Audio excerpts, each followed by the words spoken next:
So, White House officials have been providing different explanations after President Trump meddled with the government's top economic data operation. Trump fired the Commissioner of Labour Statistics, remember, this time last week, after a weak July jobs report.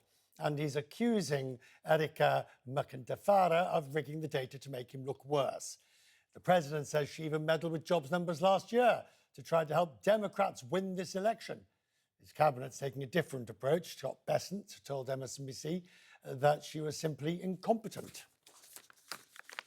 In many of their cells, the things that they fill in, they used to have 100% the surveys. Some of them, they're just down to 30% of actual data, and then they're intuiting or imputing the other data. So, this is a long-needed change, and the head of BLS is responsible for this. This was the biggest revision, I believe, in 30 years. And this, again, it's a 5 standard deviation miss. You didn't land in Newark instead of New York. You landed in Denver.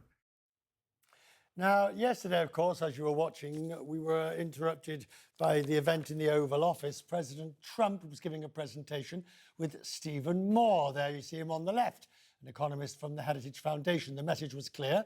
The economy is doing far better now compared to the Biden years. Mr. Moore also told the president that he had data proving he was right to dismiss the head of the BLS. It's Quest Means Business.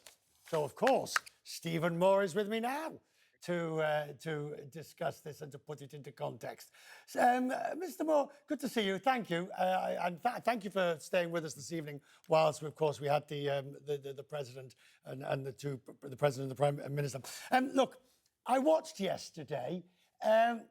Do you believe President Trump was right to get rid of the head of the BLS? Never mind whether it was because of incompetence or malfeasance. Was he right to get rid of her? Yeah, I do think it is, Richard. And by the way, thanks so much for having me on. Listen, I just want accuracy. These are really important numbers that we come out with each month. I've been doing this for 30 years. But as soon as those new jobs numbers come out on the first Friday of every month, it's the most watched and consequential gauge we have of how the U.S. economy is doing month by month. And we need to make sure those numbers add up, that they are at least fairly accurate. And what's happened over time, and this is where I'm not blaming one party or another, and I've never met this woman who was running the BLS, so I know nothing about her. But I do know, looking back at the numbers in the last couple of years, they are more and more unreliable. And it's almost like a blind man, shooting darts at a dartboard. They're just not coming very close. And by the way, Scott, the Treasury Secretary, Scott Bessent, is right that the polling is terrible. So we need a whole revamp of how these numbers are done. Reading the critique, if you will, of your Oval Office, of your White House visit yesterday, the critics say, yes, you came with a load of data, but that in itself was unverifiable. And the unpublished data that you quoted from the various organizations, particularly on unemployment, there's nothing backing it up. So you are, and I'm sure you have got some data backing it up, but the critics today say you are as guilty as the others. Well, I have a lot of critics, Richard, but I will say this, that, at that press conference, it was kind of impromptu press conference we had yesterday, and I had shown Trump some charts, the president, that showed that over the last 2 years of the Biden administration, that the Bureau of Labor Statistics had overstated jobs by between 1 and 1.5 million jobs. That's a whole lot. And my point was that all of the errors are in one direction. In other words, if they were just random errors, you would expect them to be going up and down over time, but they weren't. They were all in the direction of overestimating the jobs that Biden had created. And one might look at that and say, well, gee, it looks like they might have been putting their thumb on the scale because this was done right before one of the most important elections in our lifetime. Now, I'm not making that accusation. I'm just saying it's a little suspicious. Right. One of the problems now is the way it was handled. And the question is obviously, I suppose a commission, a bipartisan commission to look into the data of the BLS would be a way to ensure the integrity. Instead, firing the woman makes it look as though the thumb's going on the scale in the other direction. And, with great respect to your academia, you know the significance of the integrity of the data. So I think that's a great idea, Richard. I'm gonna tell the president about that because I think a bipartisan commission would be called for here. This isn't a partisan issue.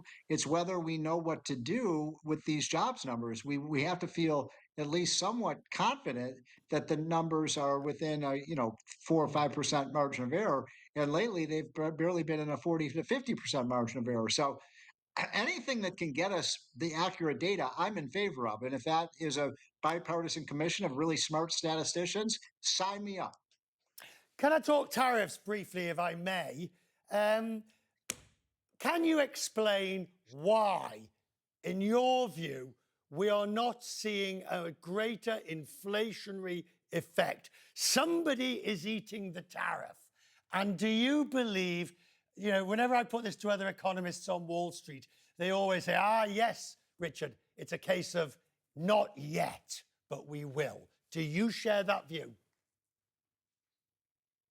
It's a really tough question you're asking, and I think economists will give you all sorts of different answers about who bears the burden of a tariff. My own view is just that, if you put a tariff on, let's say, toys coming into the United States from China, then I think some of that tariff will be the burden of that will be paid for by the producers of those toys in China, and some of the burden will be borne by the people in the United States who buy those toys. We don't know exactly what percentages those are, but no question about it. Some of tariff costs are passed on to consumers. That's why one of the things Trump is talking about, and it's an idea I don't like very much, but he said, okay, well, why don't we provide a rebate check to people who pay the tariff? I think that's a lousy idea personally, but it does acknowledge the fact that consumers are paying slightly higher prices. On the other hand, when people say, well, these tariffs are inflationary, my response to that is, well, wait a minute, we just passed a major tax cut for our businesses so that if you make something here at home, you're going to pay less taxes. Right. If you make something abroad and bring it in the United States, you're going to pay more taxes. So it's really just shifting the burden of the tax and the costs, not overall raising costs. If you follow my logic, I do indeed, Mr. Myron to the Fed, eminently qualified, but clearly has a very pro-tariff point of view, and obviously one imagines wants a looser monetary policy. Do you welcome that move? Do you welcome that appointment? Yeah, I think Stephen Myron will be a great addition. Listen, you may recall a few years ago, I was nominated to be on the Federal Reserve Board. I didn't make it through the process, but one of the things I learned is that the person who has almost all the power at the Federal Reserve Board is not the members of the board, but the chairman of the board. I bet, Richard, you probably couldn't mention more than 2 or 3 of the other members of the board. I couldn't. You're right. So You're right. I think what matters most is who's going to be chosen sometime, I don't know, later this year, early next year, to succeed the current chairman, Jerome Powell. Do you have a preference who you think you'd like to see in the job?